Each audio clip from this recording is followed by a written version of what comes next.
this threat is severe, we have been praying.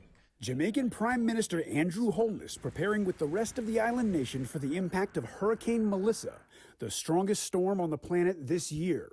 The streets of Jamaica's capital city, Kingston, empty on Monday as the rare Category 5 hurricane raged in the Caribbean, with winds of up to 175 miles per hour.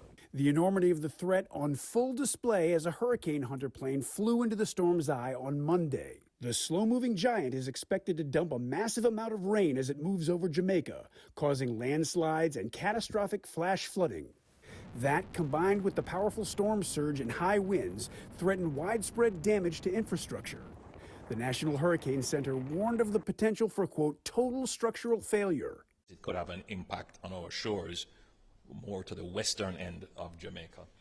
And if that were to happen, and I've said it before, I don't believe there's any infrastructure within this region that could withstand a Category 5 storm. The Prime Minister saying after the storm passes, Jamaica will need help. The long-term recovery and the medium-term recovery would require support.